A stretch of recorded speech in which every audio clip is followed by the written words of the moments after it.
प्रिय दर्शकों, नमस्कार। एक बार फिर से उपस्थित हूँ आप सबके सामने विश्लेषण जन्म कुंडली का इस कार्यक्रम के अंतर्गत। आज जो आपके सामने कुंडली लेकर के आया हूँ, ये कुंडली आई है मेरे पास वाराणसी, उत्तर प्रदेश से। शुरू करते हैं आज का कार्यक्रम। कहीं नहीं जाना है, बिल्कुल बन के रहिएगा। जैसे कि आप मेरे नियमित दर्शक हैं और ये जानते हैं कि मैं कुंडलियों के अध्ययन में बहुत महत्वपूर्ण मानता हूँ जन्म के समय जातक के पंचांग कैसे बन रहे थे। वही आपकी कुंडली के बैठे, जैसे वार के अधिपति कितने बलवान हैं तो वारेश बलवान होने चाहिए। नक्षत्र के अधिपति कितने बलवान हैं, इस वजह से नक्षत्र का स्वामी बलवान होना चाहिए। उसके बाद जन्म कुंडली में तिथि चंद्रमा कौन से लेके बैठे हैं, पक्ष क्या है, गण क्या है, दोष वर्ण क्या है, ये सब सारी चीज़ें कुंडली के व्यक्तित्व के निर्धारण को बहुत मायने रखती हैं। जन्म होता है जातक का फाल्गुन माह में। फाल्गुन माह में जन्मे लोग प्रेमी किस्म के होते हैं, बहुत खुश मिजाज, और ये कितने खुश मिजाज होते हैं कि आप कहीं से भी इन्हें कितने दुख के बोरे में डाल दो, फिर भी ये वहाँ भी प्रसन्नता थोड़ी ढूंढ ही लेते हैं। उत्तरायण में जन्मे होने से जातक के जीवन में बहुत बड़ा कष्ट नहीं आएगा, मतलब एक से दुखों का पहाड़ जैसा टूट जाता है, वैसा नहीं होगा। या ये कह सकते हैं कि व्यक्ति का जो सॉफ्ट नेचर है वो किसी भी परिस्थिति के कारण धुलेगा नहीं। मतलब वो परिस्थिति के कारण उसके जीवन में कोई ऐसी विषम परिस्थिति नहीं बनेगी जिसके कारण वो बहुत ही नितांत एकदम कमज़ोर या अकेलेपन में चला जाए, ऐसा कभी नहीं होगा। बुधवार को जन्मे हैं और बुध इस कुंडली के लिए सप्तम और चतुर्थ भाव के स्वामी होते हैं। केंद्र में कोई ग्रह नहीं है, बुध एकादशवें भाव में बैठे हैं और शुक्र के साथ बैठे हैं, यानी कि सप्तम और चतुर्थ के स्वामी शुक्र, यानी कि छठे, तीसरे और आठवें भाव के स्वामी के साथ एकादशवें भाव में बैठे हैं, यानी कि सप्तम और अष्टम के स्वामी एक साथ बैठ गए। अभी मैंने कल अपने मेन चैनल पे, जो ज्योतिषीय लक्ष्य का चैनल है नकुल पाराशर, उस पर मैंने यही बात बताई थी कि सप्तमेश और अष्टमेश का कभी भी पापक भाव की राशि में बैठना ठीक नहीं माना जाता है। एकादशवां भाव पापी भाव होता है, वहाँ पे उनका बैठना कई बार दोषपूर्ण होगा, जो विवाह को प्रभावित और परेशान कर सकता है। इस कारण से हमें कुंडली मिला करके ही विवाह करना चाहिए। बुधवार वार के अधिपति अष्टमेश के साथ और शुक्ल पक्ष की सप्तमी तिथि। शुक्ल पक्ष के सप्तमी तिथि के चंद्रमा होते हैं पापक, और जब ये पापक हो जाते हैं तो कई बार व्यक्ति को, हालांकि फिर भी कुंडली के जो योग लगे हैं, जैसे नक्षत्र जो है चंद्रमा कृतिका में बैठे हैं और जन्म कुंडली में जो छठे भाव के स्वामी हैं सूर्य और शनि एक साथ इकट्ठे छठे भाव को देख रहे हैं, तो ये दो तीन परिस्थिति बनी हुई है।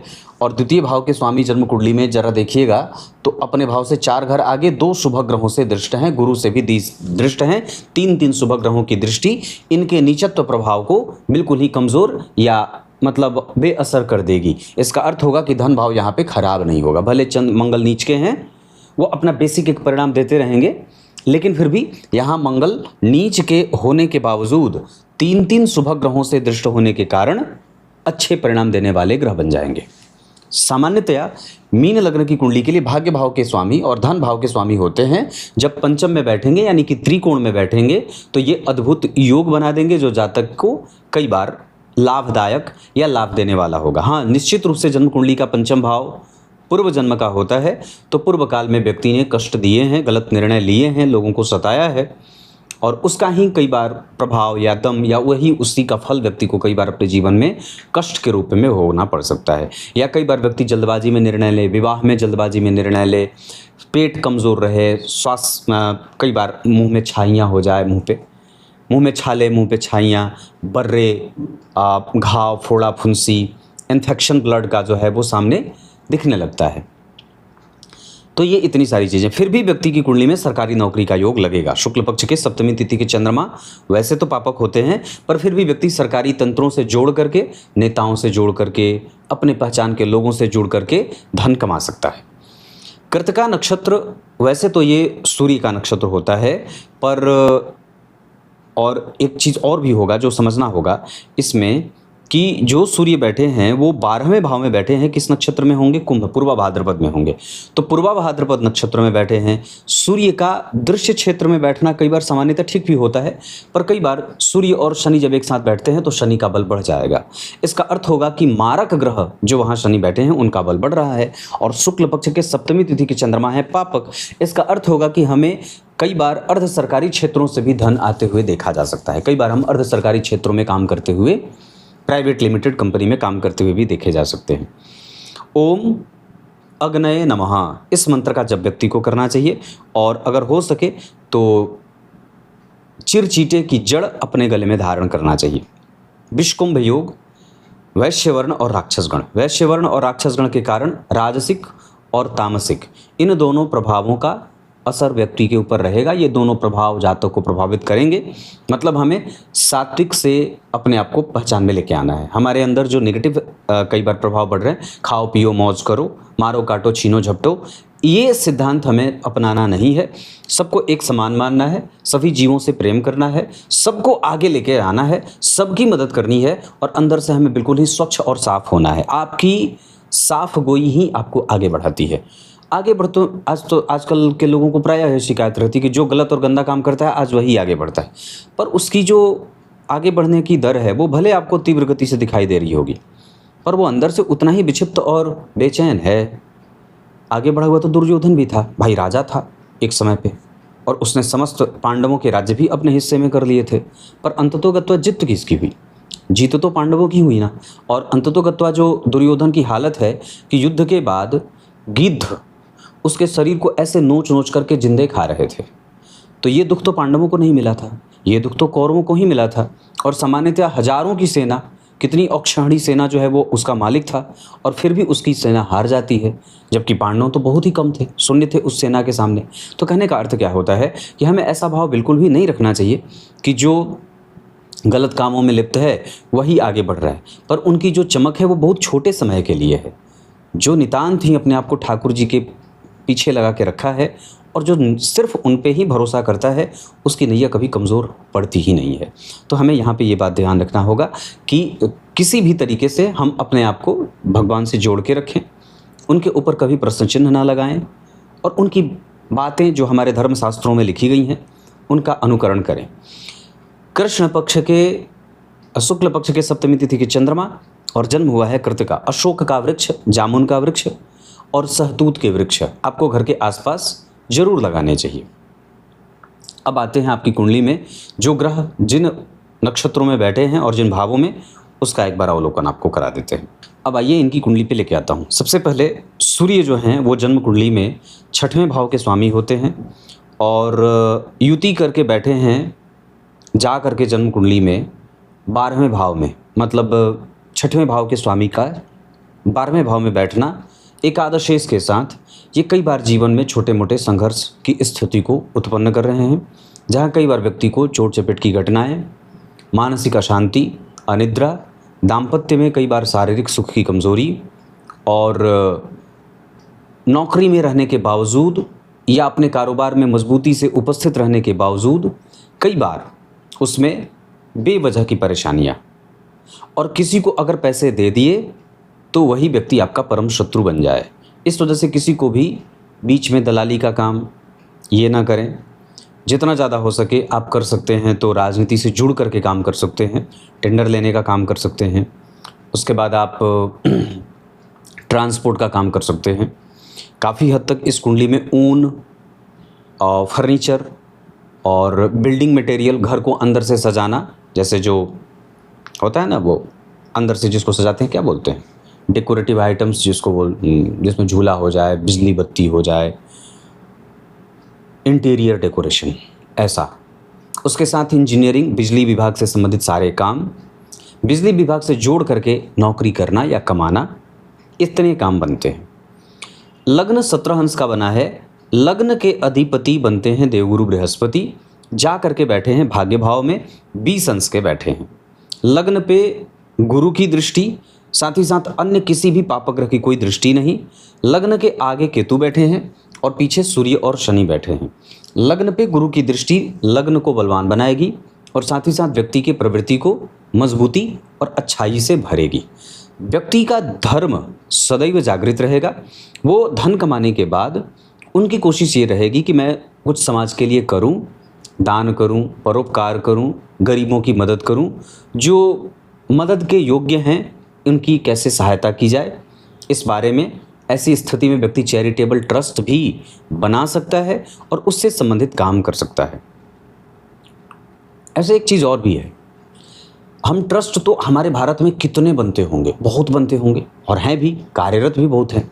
पर जब ऐसी कोई भीषण दुर्घटना होती है तो बहुत सारे ट्रस्ट जो हैं वो बिल्कुल शांत रहते हैं, दबे रहते हैं। पर सामान्यतया जो बहुत बड़ी बड़ी संस्थाएं हैं वही आगे आती हैं। जैसे अभी अहमदाबाद प्लेन क्रैश हुआ था, उसमें ऐसी कौन सी संस्था थी जो आगे आकर के, ऐसे कुछ न्यूज़ सुना था आपने कि चलो ठीक है आप बाहर रहते हैं कहीं दूसरे राज्य की बात ना करें, तो सरकारी सेवाओं के अतिरिक्त ऐसे कौन से संस्थान थे जो प्राइवेट में काम करते थे, जो चैरिटेबल ट्रस्ट थे, जिन्होंने वहाँ पे लोगों को राहत पहुँचाने का काम किया था वीडियो बनाने के अतिरिक्त। तो उस समय पे हमारी जो अंदर की आत्मीयता होती है वो मर जाती है। ये ऐसे दिमाग में बातें ही बता दी। तो लग्न पे गुरु की दृष्टि है, इस वजह से व्यक्ति के व्यक्तित्व को एक आदर्श स्थापित करने में मदद मिलेगी और उसके नेचर को मजबूती और गंभीरता देने में ये गुरु दृष्टि से मदद करेंगे। द्वितीय भाव के अधिपति होते हैं मंगल देव और साथ ही साथ भाग्य भाव के स्वामी होते हैं। यहाँ गुरु अगर मित्र की राशि में बैठे हैं, इस भाव का डिस्पोजिटर प्लैनेट भले नीच का है लेकिन गुरु की दृष्टि के कारण नीच भंग हो जाएगा। या सामान्यतया मैं ये भी बात कर सकता हूँ कि अगर ये मंगल दो शुभ ग्रह यहाँ और एक शुभ ग्रह यहाँ से दृष्ट नहीं होते तो ये और भी ज़्यादा कमज़ोर और डिप्रेस हो जाते। इसका अर्थ होगा कि कई बार व्यक्ति के प्राइमरी एजुकेशन में या धन कमाने में कन्फ्यूज़न होगा, वो आसानी से ये निर्णय नहीं ले पाएगा कि उसे क्या करना चाहिए, क्योंकि धन भाव में केतु बैठे हैं, उस भाव का स्वामी नीच का है। पर हाँ इतनी बात ज़रूर है कि उस भाव के स्वामी पे तीन तीन शुभ ग्रहों की दृष्टि धन को, पैतृक संपत्ति को, आपकी बुद्धि को, आपके साहस को, आपके पराक्रम को, आपके कुटुंब को फिर से वापस इकट्ठा करके जोड़ने का काम कर रहे हैं। मतलब ये अच्छी बात है। तो लग्न भी ठीक हो गया, दूसरा भाव भी ठीक हो गया। तीसरे के साथ साथ अष्टम भाव के स्वामी होते हैं शुक्रदेव, जो बैठे हैं एकादशवें भाव में। अब होता क्या है कि जब कभी भी तीसरे भाव में कौन बैठे हैं, तो जन्म कुंडली में बैठे हैं पंचम भाव के स्वामी, तीसरे में उच्च के हो गए, पंचमेश उच्च के गुरु से दृष्ट हैं, तो संतान में कोई दिक्कत नहीं है। मतलब प्रथमतया मंगल की दशा जब चलेगी तो संतान में दिक्कत हो सकती है, हालांकि वो भी नहीं, क्योंकि तीन तीन शुभ ग्रह देख रहे हैं। लेकिन पंचम भाव के स्वामी जब उच्च के होंगे तो व्यक्ति क्रिएटिव है, विवेकी है, ज्ञानी है, यशस्वी है ना, परोपकार करने वाला है, धार्मिक है, प्रणेता है, प्रेरणा का स्रोत बनने वाला है। ये सब चीज़ें कब मिलेंगी, जब चंद्रमा की दशा एक्टिव होगी, या सामान्यतया जब चंद्रमा एक्टिव होंगे या गुरु एक्टिव होंगे। ठीक है। लेकिन जो शुक्र बैठे हैं वो तीसरे और अष्टम भाव के स्वामी होकर के एकादशवें भाव में, उन पे मंगल की दृष्टि जारी, जो अपने उच्च की दृष्टि से देख करके इस भाव की सुरक्षा कर रहे हैं और गाहे बगाहे व्यक्ति को उसका सुख, उसका जो लाभ है, उसकी जो महत्वाकांक्षा है, उसकी पूर्ति करवाते नजर आ रहे हैं। मतलब ये होगा कि तीसरे और अष्टम भाव के स्वामी होकर के जब कोई ग्रह एकादशवें में बैठता है तो इस अवस्था में व्यक्ति को आरंभ में कम पैसों पर मेहनत करनी पड़ती है, या आरंभ में, या उसके परिवार को आरंभ में थोड़ी तकलीफ होती है। बाद में चल करके धीरे धीरे धीरे धीरे जीवन और बुढ़ापा बड़ा सुखदायक, सुख से पूर्वक बीतता है, क्योंकि नवम, दशम, एकादशवां और 12वां, इन चारों ही घरों में अच्छा कोई ना कोई ग्रह बैठा है। यहाँ गुरु बैठे हैं, यहाँ शुक्र बुध बैठ गए, यहाँ पे शनि बैठ गए। तो इस अवस्था में होगा क्या कि जन्म कुंडली के जब बहुत सारे ग्रह दृश्य क्षेत्र में बैठे हों तो इसका अर्थ ये होता है कि व्यक्ति के जीवन के आरंभ के जो क्षेत्र होते हैं वो कष्ट वाले होते हैं। लेकिन जैसे जैसे वो बुढ़ापे के सन्निकट जाता रहता है, बुढ़ापे के निकट जाता रहता है, उसकी आयु जैसे जैसे ढलान पे जाती है, वो एक अलग तरीके के सुख में जाता रहता है और किसी न किसी तरीके से उसको उसके जीवन का सुख मिल जाता है। मतलब वो सुख ढूंढ लेता है। कैसे? हजारों गायों की भीड़ में जिस तरीके से बछड़ा अपनी माँ को ढूंढ लेता है। तो तीसरे और अष्टम भाव के स्वामी हैं, इस वजह से संघर्ष दे रहे हैं, लेकिन उनका नेचर खराब नहीं है। वो ग्रह आपके लिए पुष्ट होकर के बैठा है। और सामान्यतः मैंने तो कई बार ये बात सिद्धांत में कही है कि जब कभी भी जन्म कुंडली के एकादशवें भाव में शुक्र या चंद्रमा अगर बैठ जाते हों तो व्यक्ति सॉफ्ट नेचर वाला, पूरी ईमानदारी से सही जगह से धन कमाते हुए देखा जाता है। और धन कमाने के लिए वो किसी की गर्दन पे नहीं चढ़ेगा और वो आरंभ में भले थोड़ी मेहनत करेगा, थोड़ा रस झेलेगा, पर बाद में उसकी इच्छा वो ग्रह शुक्र और चंद्रमा पूछ पूछ करके पूरी करवाते हैं। और ये अवस्था जन्म कुंडली में जातक को शुक्र और बुध के साथ चंद्रमा की दशा में देखने को मिलेंगी। क्यों ऐसा मैं बोल रहा हूँ? क्योंकि इस भाव के त्रिकोण में उच्च के चंद्रमा बैठे हैं, इस भाव के दशम स्थान में राहु बैठे हैं, और इस भाव से सप्तम स्थान में मंगल बैठे हैं, जो इस भाव का बल बढ़ा रहे हैं, क्योंकि वो अपने उच्च की राशि से उस भाव की सुरक्षा कर रहे हैं। चतुर्थ और सप्तम भाव के स्वामी होते हैं बुधदेव, एकादशवें भाव में बैठे हैं, जहां जातक को माता से भी लाभ होगा, धन संपत्ति भी मिलेगी, क्योंकि चतुर्थेश को जब कभी भी मंगल देखेंगे तो व्यक्ति को एक से अधिक संपत्ति देते हैं।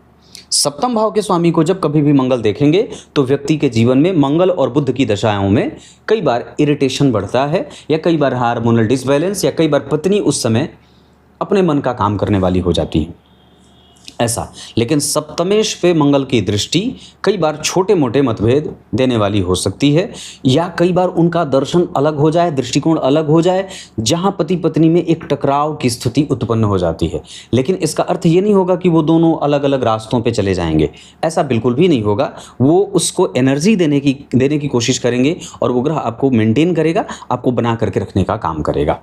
जबकि पंचम भाव के स्वामी होकर के मैंने बात की चंद्रमा, तीसरे भाव में गुरु से दृष्ट, तो संतान, दाम्पत्य, क्रिएटिविटी, मैकेनिज्म तैयार करना, क्रिएटिव होना, साथ ही साथ इसको आप ऐसे कह सकते हैं कि कन्विंसिंग कैपेसिटी व्यक्ति की बहुत अच्छी बनी है।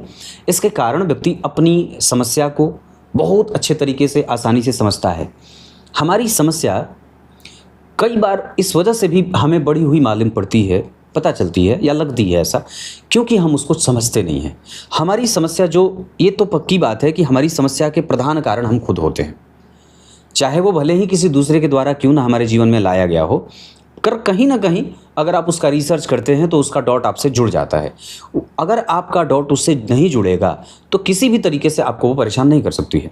मतलब हमारी कैपेसिटी उस समस्या से मैच नहीं कर रही है, तभी वो हमें प्रभावित कर रही है, या हम पे भारी पड़ रही है। मेरे कहने का सीधा और स्पष्ट अर्थ यहाँ मैं ये कहना चाहता हूँ कि जब कभी भी मंगल के ऊपर गुरु जैसे ग्रह की दृष्टि पड़ेगी तो व्यक्ति आसानी से और सरलता से अपनी बात को सामने वाले को बताता है। मतलब जो कम्युनिकेशन होता है वो बड़ा बेटर होता है, और उससे भी ज़्यादा अच्छी बात ये होती है कि व्यक्ति अपनी बात को कितने भी मजबूती से, पूरे आत्मविश्वास के साथ सभी लोगों के सामने रखता है। वो डरता नहीं है। मस्तक पे तिलक और शिखा के साथ, सूत्र के साथ उसका जीवन बंधा रहता है, और सदैव वो सबका उसी तरीके से आदर करना चाहता है जैसे वो सब लोग उसका आदर करते हैं, और वो खुद भी आदरणीय होता है। तो ये हैं आपकी कुंडली के इतने सारे प्रभाव। अब आगे बढ़ के और बात करते हैं। पंचम भाव के बारे में बात हो गई। छठवें भाव के स्वामी का संबंध एकादशवें भाव से, और एकादशवें भाव के स्वामी के साथ 12वें। इस अवस्था में व्यक्ति के जीवन में मैंने बात कही थी सूर्य शनि वाली। सप्तम भाव के बारे में बात हुई, अष्टम के बारे में बात हो गई, नवम भाव के स्वामी के बारे में बात हो गई। यहाँ पे अच्छी बात है, यहाँ पे वो कर्क राशि में बैठे हैं और द्वितीय भाव में है। इसका अर्थ होगा सम संख्या की राशि में बैठे हैं, तो ये द्वितीय भाव का फल करेंगे, और पंचम भाव में बैठे हैं तो इस भाव से स्वतंत्र भी हो जाएंगे। इसका अर्थ होगा कि मंगल जन्म कुंडली में पंचम भाव का फल कर रहे हैं। भाग्य भाव का, उनकी भाग्य भाव में मूल त्रिकोण राशि नहीं बनी है। मूल त्रिकोण राशि मंगल की मेष राशि होती है।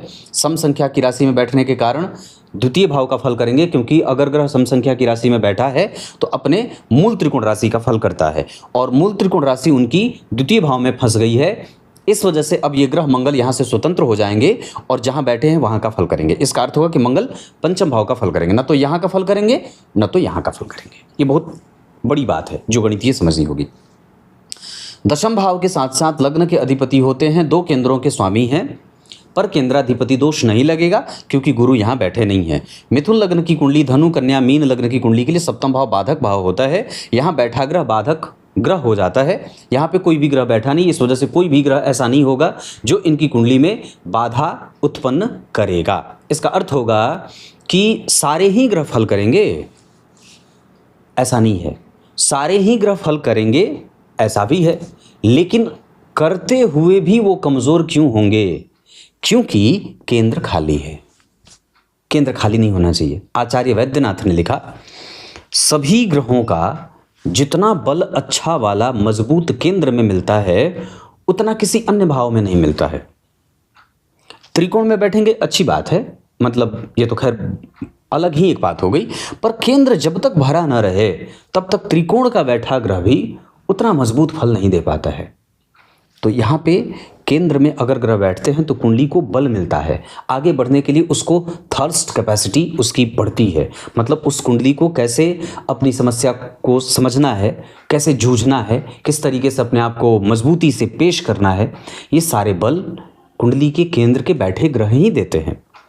चाहे कोई भी ग्रह हो अगर केंद्र में बैठा है तो फिर भी वो कुंडली को कहीं ना कहीं तो लेके जाता है, और अगर केंद्र खाली है तो कुंडली को कहीं भी जाने में मेहनत करनी पड़ती है। यहाँ तक कि कई बार व्यक्ति के दिमाग में कोई प्रश्न ही नहीं बनेगा, कई बार कोई लक्ष्य ही निर्धारित नहीं होगा कि उसे कहाँ जाना है और क्या करना है। दशम स्थान नवम स्थान के अधिपति, दशम स्थान के अधिपति और लग्नेश होकर के भाग्य भाव में, ये अच्छी बात है, लेकिन उनके ठीक पीछे राहु बैठे हैं और राहु केतु का प्रभाव है। हालांकि इस भाव पे शनि मंगल का भी प्रभाव होगा, मंगल का प्रभाव है, तो राहु केतु और मंगल इस कुंडली के अष्टम भाव पे चले गए या अष्टम भाव को देख लिए। इस कारण से यहाँ पे कई बार एक परेशानी का माहौल बनेगा, और जन्म कुंडली के दशम भाव को, जो कि करियर भाव है या पिता का प्रभाव है, पिता का सुख है, पिता के भाग्य का बलवान होना है, उस समय संघर्षों की स्थिति चली जाएगी। क्यों ऐसा? क्योंकि मंगल की दृष्टि और राहु केतु भी यहाँ बैठ गए या दृष्टि डाल रहे हैं या बैठे हैं, तो इस कारण से व्यक्ति के दिमाग में अब बहुत सारे प्रश्न बनेंगे, एक तरीके के नहीं, बहुत तरीके के प्रश्न बनेंगे। और इस अवस्था में कई बार व्यक्ति को बहुत चलना पड़ता है, पैसा कहाँ खर्च किया जाए, कौन हमारा मित्र है, कौन शत्रु है, भाई कौन है, क्या है मित्र, और मतलब कितने नज़दीक से आपको कोई नुकसान पहुंचा सकता है, आप ये कई बार नहीं समझ पाते हैं। यहाँ तक कि धन आने के बाद कई बार व्यक्ति उस धन का सही सदुपयोग भी नहीं कर पाता है। तो ये इतने सारे जो संघर्ष देखने को मिल रहे हैं वो इसी दशम भाव के स्वामी के नवम भाव में बैठने और उनके पीछे मंगल राहु के प्रभाव के कारण, क्योंकि किसी भी भाव का अधिपति जहाँ बैठा है उसके ठीक पीछे अगर शनि मंगल राहु केतु का प्रभाव ज़्यादा है तो हमें उस भाव का बल कमज़ोर महसूस होता है या उस भाव का फल हमें कमज़ोरी से मिलता है। एकादशवां भाव सुरक्षित है, एकादशवें भाव के स्वामी भी सुरक्षित हैं, हालांकि वहाँ पे वो शनिदेव 21 अंश 27 कला के हैं, जबकि सूर्य 23 अंश के हैं। सूर्य शनि को अस्त कर देंगे, पर सामान्यतया शनिदेव अस्त होते हुए भी परिणाम करेंगे और छोटे मोटे कारण के साथ व्यक्ति को आगे बढ़ाने में मदद करते रहेंगे। अब यहाँ पे ग्रहों के अंशों की बात अगर मैं करता हूँ तो सूर्य बैठे हैं 23 अंश 14 कला, चंद्रमा बैठे हैं 8 अंश 43 कला, मंगल बैठे हैं 21 अंश 8 कला आश्लेषा नक्षत्र में, बुध बैठे हैं धनिष्ठा नक्षत्र 27 अंश 5 कला, देवगुरु बृहस्पति 20 अंश 40 कला ज्येष्ठा नक्षत्र, शुक्रदेव बैठे हैं श्रवण नक्षत्र में 12 अंश 16 कला के, शनिदेव बैठे हैं 21 अंश 27 कला पूर्वा भाद्रपद नक्षत्र में कुंभ राशि में, राहु जन्म कुंडली में अष्टम भाव में 12 अंश 57 कला अपने ही नक्षत्र में बैठे हैं। जरा ध्यान से देखेंगे तो सूर्य जो बैठे हैं वो पूर्वा भाद्रपद में बैठे हैं और पूर्वा भाद्रपद के अधिपति गुरु जन्म कुंडली में बैठे हैं ज्येष्ठा में। इसका अर्थ होगा कि यहाँ पे सूर्य और गुरु एक दूसरे से केंद्र में हैं, इस वजह से एक बल रहेगा कि व्यक्ति तत्व को और दर्शन को और धर्म को समझने वाला है, पर कभी कभी वो अधार्मिक कृत्य भी करने वाला या कई बार धर्म को थोड़ा डिनाय करके ऐसे काम करने वाला भी होता है। इतना हमें ध्यान रखना होगा कि हमसे कोई भी ऐसी गलती न हो जिससे हमारा धर्म आहत हो, है ना। अब आगे मैं बात करता हूँ आपकी कुंडली के नवमांसा पे, जहाँ यहाँ के दशम स्थान के अधिपति यहाँ के लग्नेश बने हैं। यहाँ गुरु और मंगल का प्रभाव मैं खराब नहीं कहूँगा, बहुत अच्छा है। यहाँ चंद्रमा बहुत अच्छे हैं, यहाँ बुध बहुत अच्छे हैं, यहाँ शनि शुक्र और सूर्य भी बहुत अच्छे हैं। इसका अर्थ होगा, लेकिन फिर भी यहाँ पे जो चंद्रमा का प्रभाव है और बुध का प्रभाव है, जिसमें चंद्रमा अष्टमेश होकर के केतु से दृष्ट हैं। द्वितीय भाव में मंगल राहु कभी कभी इरिटेशन देते हैं, साउंड करते हैं। यहाँ पे शुक्र और शनि मित्र और सूर्य उच्च के, यहाँ मैं उन्हें कमज़ोर नहीं कहूँगा। यहाँ भी जो पंचम भाव है वो प्रेम और दया के साथ सहिष्णुता, दाम्पत्य को आगे बढ़ाना, एक अच्छा नेचर प्ले करना, ये सारी चीज़ें जन्म कुंडली में नवमांसा चक्र के लग्न में बन रही हैं। नवांश कुंडली के लग्नेश अगर धन भाव में बैठे हैं और वहाँ पे उच्च के मंगल बैठे हैं तो उनका नीच भंग करेंगे। साथ ही साथ नवांश कुंडली के पंचम भाव में नीच के शनि बैठे हैं जिनका नीच भंग सूर्य कर रहे हैं। तो छोटे मोटे जो मतभेद आपको दिखाई देंगे दाम्पत्य में या संतान उत्पन्न होने में, वो मंगल, शनि, राहु और केतु के कारण नजर आ सकते हैं। ऐसा उसके बाद यहाँ पे कारोबार, व्यापार, दिनचर्या, क्रिएटिविटी उसके साथ जो नैतिकता है और एक दूसरे के प्रति जो सम्मान का भाव है ये बना रहेगा। विवाह ऊंचाई आराम से अच्छी पिकअप के साथ आगे बढ़ेगा, इसमें ज़रा भी संशय नहीं है। विवाह करना हो तो मकर राशि मकर लग्न, वृष राशि वृष लग्न और उसके साथ कुंभ राशि कुंभ लग्न की जातिकाओं से विवाह किया जा सकता है। उसके बाद अगर देखते हैं तो घर बनाने की बात अगर मैं करूंगा तो इस कुंडली के हिसाब से मीन मेष वृष उत्तर दिशा के मकान में रहना ज़्यादा बढ़िया रहेगा। धन कमाने के लिए आपकी कुंडली जा सकती है दक्षिण और पूर्व की तरफ। साथ ही साथ मैत्री कर्क और वृश्चिक वालों से ज़्यादा अच्छा रहेगा। सप्तमेश अपने भाव से 5 घर आगे मंगल से दृष्ट हैं, इस वजह से कुंडली मिला लेना चाहिए, हालांकि ये कुंडली मंगलिक नहीं है।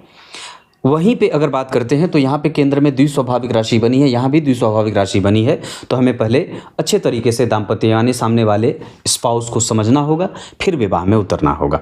कृतिका नक्षत्र दान करने के लिए श्रवण के बाद उत्तरा फाल्गुनी, उसके बाद रेवती अश्विनी भरणी और कृतिका, ये नक्षत्र किसी भी काम को करने के लिए अच्छे रहेंगे। दिन आपके लिए अच्छा रहेगा सोमवार, मंगलवार और गुरुवार। इसके साथ साथ अगर मैं बता दूं तो इतनी सारी चीज़ें। दशमांशा चक्र में लग्न के अधिपति मंगल बनते हैं, जाकर के बैठे हैं कहाँ? सप्तम भाव में, लग्न को देख रहे हैं। शुक्र और गुरु जैसे दो शत्रु, हालांकि शुक्र यहाँ मित्र की राशि में बैठे हैं और शनि यहाँ प्रतियोगिता दिखा रहे हैं। यहाँ भी धन भाव में केतु थे, यहाँ दशम स्थान के अधिपति के पीछे राहु मंगल केतु, यहाँ भी लग्न के अधिपति सप्तम में बैठे हैं और उच्च की दृष्टि मंगल और शुक्र का। इस वजह से मैंने कहा था सजाने वाला काम इंटीरियर मंगल और शुक्र। गुरु नीच के हो रहे हैं भाग्येश होकर के, जिनका नीच भंग मंगल कर रहे हैं। यहाँ पे शनि और सूर्य एक अलग तरीके का घर्षण दे रहे हैं, जो कई बार व्यक्ति के आत्मविश्वास को कमज़ोर करने के लिए काफ़ी होगा। मतलब सूर्य और शनि की दशा में थोड़ा इरिटेशन बढ़ेगा, घबराहट, बेचैनी या विपरीत स्थितियों का निर्माण, या कई बार धन का कम आना या व्यय ज़्यादा होना, मानसिक तनाव बढ़ जाना, शत्रु ही और शत्रुता कर ले, मित्र भी शत्रु हो जाएं, ये सारी चीज़ें शनि और सूर्य की दशा में देखने को मिल सकती हैं। उनको थोड़े बहुत घर्षण मिल सकते हैं। हालांकि फिर भी यहाँ जो बुध बैठे हैं और यहाँ जो बुध बैठे हैं और यहाँ जो बुध बैठे हैं, इस कुंडली को बहुत अच्छा व्यापारी भी बना रहे हैं। इस कारण से व्यक्ति ट्रांसपोर्ट, बच्चों के कपड़े, रेडियो और टेलीविज़न से जोड़ करके पत्रकारिता वगैरह करके भी धन कमा सकता है। यहाँ मैंने इतनी बात बता दी। दशमांशा चक्र के केंद्र में गुरु और मंगल का होना सामान्यतः जातक की कुंडली को एक अच्छी नेचर देता हुआ नजर आएगा, जबकि शुक्र देव का केंद्र में होना व्यापारिक नेचर देने वाला बनेगा। इसके साथ साथ जो यहाँ सूर्य और शनि बैठे हैं, ये मेहनत जोड़ने या मेहनत को कम करने, यानी कि आपको आपके जीवन में छोटी मोटी परेशानियां, हालांकि वहाँ पे दोनों ही क्रूर ग्रह या पापक ग्रह हैं, इस वजह से व्यक्ति फिर भी साहसी बना रहेगा। भाग्य का सुख मिलता रहेगा, व्यापार ज़्यादा अच्छा चलेगा और अपने घर से थोड़ी दूर जा कर के भी व्यक्ति अगर कुछ काम करना चाहे तो 100% उसके ग्रह स्वागत कर रहे हैं। इतनी सारी चीज़ें हैं। अष्टक वर्ग के आधार पर व्यक्तित्व तो बहुत अच्छा है। हमें धन बचाना है, धन कमाने के लिए भी मेहनत भी करनी है और बटोरने के लिए भी मेहनत करनी है। कई बार जिम्मेदारियां ज़्यादा हो जाती हैं, ऐसा इस कुंडली में दिख रहा है। मेहनत अच्छी है, पराक्रम बहुत बढ़िया है, साथ ही साथ संपत्ति भी इस कुंडली में बहुत अच्छी इकट्ठी होगी, बुध की दशा में, मंगल और गुरु की दशा में। हमें अपने मन बुद्धि चित्त को शांत रखना है, कंसंट्रेशन पे फोकस करना है, जल्दबाजी में निर्णय नहीं लेना है, प्रेम के चक्कर में पड़ करके अपनी एनर्जी को गलत जगह पे लेके नहीं जाना है। और कई बार हम गलत या जल्दबाजी में निर्णय लेके अपने बचे बचाए एनर्जी को कई बार खराब कर देंगे। ऐसी अवस्था में हमें बहुत शांत और दत्तचित्त होकर के इन सभी चीज़ों पे निर्णय लेना होगा। अपनी क्रिएटिविटी को और भी ज़्यादा बल देना है और एनर्जी को सही जगह पे लगाना है। उसके साथ हमारी कुंडली में नौकरी और व्यापार दोनों ही अच्छे बने हैं। हमारी जो इच्छा हम कर सकते हैं।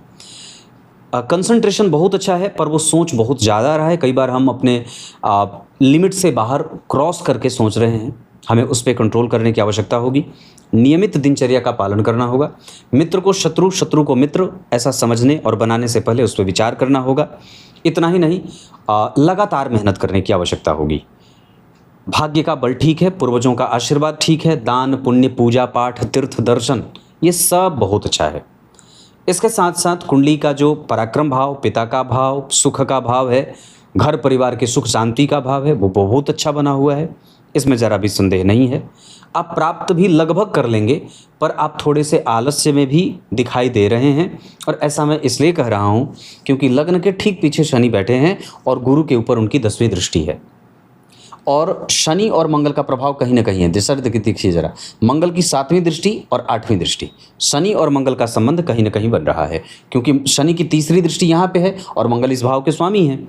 तो शनि और मंगल का संबंध या तो दृष्टि का या किसी एक भाव से बन जाता है, तो कई बार वो उससे संबंधित संघर्ष दे देता है। इसके कारण कई बार पैतृक संपत्ति, कुटुंबजन वो आपके उतने अपने होते नहीं हैं। सामान्यतः हम जिस प्रगति के लिए दिन रात एक करते हैं, जिस भवन, भूमि, गाड़ी, बंगला आदि के लिए, एक वक्त पे जब आपके पास वो हो जाएगा तो आपको दिखाने के लिए कोई नहीं रहेगा जिसको आप दिखा सकें और खुश हो सकें।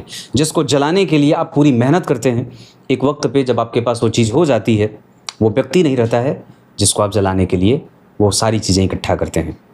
तब तक स्थिति पूरी बदल जाती है, पूरे पर्दे बदल जाते हैं। इस वजह से जो है उसको समुचित तरीके से बांध के रखिए। वो चाहे आपके प्रति कितना ही कोई भीषण क्रूरता अंदर से क्यों न भरा पड़ा बैठा हो, पर फिर भी आपको अंदर एक सौम्यता विचारों में, व्यवहार में, वाणी में रखने की आवश्यकता है। ये बहुत ही छोटी बात हो जाती है कि हमारे इष्ट मित्र जो हैं, वो हमारे परिवार, हमारे रिश्तेदार हमारी प्रगति देख करके जलते हैं। उनको जलता हुआ छोड़ के आप पूरी मेहनत करते हैं और एक मुकाम हासिल करते हैं। जब आप वो मुकाम हासिल कर लेते हैं, आपकी पार्टी में वो आता ही नहीं है, आपकी सफलता पे वो आता ही नहीं है, क्योंकि तब वो और कुछ और कर रहा होता है और आप कुछ और कर रहे होते हैं।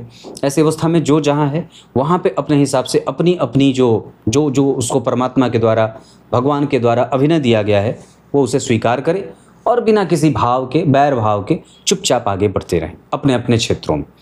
उसके बाद इस कुंडली में जो दशमांसा चक्र बना हुआ है, वहाँ पे बहुत सारी इच्छा दिख रही है। एकादशवें भाव में राहु, इस भाव के स्वामी का छठे में बैठना कई बार उसको प्राप्त करने में संघर्ष, क्योंकि यहाँ भी छठवें भाव के स्वामी एकादशवें भाव के स्वामी के साथ बारे बैठे। यहाँ भी छठवें भाव के स्वामी जो हैं वो जरा ध्यान से देखें तो शुक्र जो हैं वो दूसरे और तीसरे भाव के त्रिक भाव के स्वामी के साथ बैठे हैं। यहाँ पे पंचम भाव के स्वामी त्रिक भाव में बैठे हैं। यहाँ पंचम भाव के स्वामी उच्च के हैं, देख भी रहे हैं, पर तीसरे भाव के स्वामी भी यहाँ बैठे हैं। पंचम भाव के स्वामी सूर्य देखिए छठवें भाव में एकादशवें भाव के स्वामी के साथ बैठे हैं। इसका अर्थ क्या है कि जब कभी भी पंचम भाव त्रिक स्थान, दुह स्थान यानी कि तीसरा, छठा, आठवां और 12वां या एकादशवां इन भावों से संबंध करता है, तो आप एकदम इत्मीनान रख लीजिए कि आपको संघर्ष मिलेगा। और जो जो ग्रह उस भाव से संबंध बना रहे हैं, जैसे यहाँ पे मंगल, चंद्रमा, यहाँ पे शनि और शुक्र, यहाँ पे सूर्य और शनि, ये ग्रह आपको आपके जीवन में संघर्ष देने वाले बनेंगे, चाहे कितने ही अच्छे क्यों ना बने हों। ये छोटा मोटा ये प्रभाव रहेगा ही रहेगा। इतनी सारी चीज़ें। अष्टक वर्ग के बाद आपकी कुंडली में मैं मारक ग्रहों पे एक बार चर्चा कर देता हूँ। अगर जन्म कुंडली के मारक ग्रहों की चर्चा होगी तो उसमें सबसे पहले प्रधानतया मीन लग्न की कुंडली के लिए कौन सा ग्रह मारक बनता है। भावों के आधार पर सप्तम, अष्टम, द्वितीय और तृतीय 4 भाव मारक बनते हैं। पर इस कुंडली के लिए मारक ग्रह कौन बनेंगे, तो जन्म कुंडली के अष्टम भाव के स्वामी होते हैं शुक्रदेव। मंगल द्वितीय भाव के स्वामी नीच के हैं, उनसे दृष्ट हैं। और सप्तम भाव के स्वामी, अष्टम भाव के स्वामी, द्वितीय भाव के स्वामी मंगल से दृष्ट हैं, तो मंगल, शुक्र और बुध इस कुंडली के मारक बनेंगे पहले नंबर पे। दूसरा, राहु और केतु इस कुंडली के मारक ग्रह की भूमिका में ये ग्रह भी आ जाएंगे। तो टोटल 5 ग्रह शुक्र, बुध और मंगल मारक बनेंगे। राहु और केतु में से राहु प्रधान और केतु भी मारक बनेंगे। हालांकि केतु भी सामान्यतः इस कुंडली के लिए अगर यहाँ पे गुरु की दृष्टि हो जाती तो उनका मारक प्रभाव थोड़ा कम हो जाता, लेकिन शनि का प्रभाव है तो द्वितीय भाव पे शनि की दृष्टि है। इस वजह से केतु के अंतरदशा प्रत्यंतर सूक्ष्मांतर में शनि का प्राणांतर कष्ट देने वाला होगा। मतलब एक झटके में आपने क्या देखा, द्वितीय भाव के स्वामी और अष्टम भाव के स्वामी का संबंध या सप्तम भाव के साथ साथ द्वितीय भाव से शनि मंगल का संबंध जातक की कुंडली को मारक प्रभावों से युक्त कर रहा है। इसका अर्थ होगा कि हमें इन दशाओं में जिनका मैंने जिक्र किया, मंगल, राहु, केतु, शुक्र और बुध, ये 5 ग्रह आपकी कुंडली में मारक बनेंगे, जिसमें प्रधान मारक ग्रह मंगल और शनि, राहु और केतु, उसमें सहायता करेंगे शुक्र और बुध। क्लियर है। अब बात करते हैं कि कोई भी शुभ कार्य करना हो तो हम किन दशाओं की चिंता करेंगे। तो हमें घर लेना हो, गाड़ी खरीदनी हो, स्थानांतरण कराना हो, पद प्रमोशन, पद पृथ्वी आदि आदि का जो चिंता होता है, तो उसमें हमारे सहायक होंगे गुरु, उसमें हमारी सहायता करेंगे बुध, उसमें हमारी सहायता करेंगे काफ़ी हद तक शनिदेव। स्थानांतरण वगैरह के लिए आप केतु, राहु और इसके साथ मंगल का विचार भी कर सकते हैं।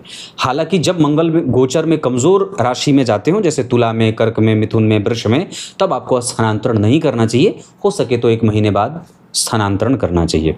व्यापार बता दिया। ग्रहों के परसेंटेज के हिसाब से अगर मैं बात कर दूं तो सूर्य और चंद्रमा 25% का परिणाम कर रहे हैं। हमें इनको बल देने के लिए बस कुछ नहीं करना है, अपने नियमित दिनचर्या का पालन करना है, जिसमें सूर्य को अर्घ, नियमित दिनचर्या में समय पे सोना, समय पे जागना, गाय की सेवा, मंदिर का दर्शन, ठाकुर जी के मंदिर या शिव जी के मंदिर का दर्शन हो सकता है, पीपल के वृक्ष की परिक्रमा, 5 मुखी रुद्राक्ष धारण करना और सूर्य को अर्घ मैंने बता दिया। उसके साथ मंगल और बुध आपकी कुंडली में, जिसमें मंगल 50% और बुध 25% से थोड़े ज़्यादा। इसका अर्थ होगा कि मंगल के लिए हमें नित्य बजरंगबली के मंदिर का दर्शन अगर हो जाए तो ठीक है, अन्यथा हम हनुमान जी के 12 नामों का उच्चारण प्रत्येक दिन 12 बार कर सकते हैं। बुध देव आपकी कुंडली में 25% से ज़्यादा परिणाम दे रहे हैं, उनको बलवान बनाना होगा। इस वजह से जीवन में एक व्रत आधारित रखें, व्रत शामिल करें, जिसमें चतुर्थी का व्रत आपके लिए बड़ा लाभ करेगा। देवगुरु बृहस्पति 50% का परिणाम कर रहे हैं, जिसमें बड़ों का आदर होगा, सम्मान, धर्म, दया, सहिष्णुता, यशस्विता, ये सब बनी रहेगी, तीर्थ दर्शन होता रहेगा। शुक्रदेव आपकी कुंडली में 100% का परिणाम कर रहे हैं, इस वजह से उनकी दशा काल में इच्छा की पूर्ति होगी। शनिदेव आपकी कुंडली में 25% का परिणाम कर रहे हैं, इस वजह से उनकी दशा में कई बार जिम्मेदारी या दूसरों के झगड़े में व्यक्ति उलझता हुआ सा नजर आएगा, खास करके शनि और मंगल की दशा में, राहु की दशा में। 12वें भाव पे मंगल की दृष्टि है, 8वीं राहु की दृष्टि है, 5वीं और शनि पहले से बैठे हैं। इसका अर्थ होगा कि व्यक्ति ऋण में अगर जाएगा तो लगातार ऋण में जा सकता है। मतलब हमें ऋण को कम करना है और दूसरों की जिम्मेदारी अपने भार नहीं लेना। जब हम योग्य हो जाएंगे तब उसकी तरफ आगे बढ़ेंगे।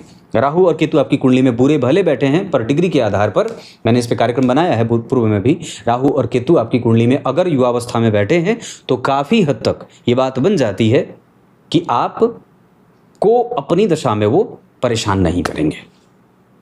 अष्टक वर्ग के बाद मैंने मारण वगैरह मारक ग्रह पे चर्चा कर दी।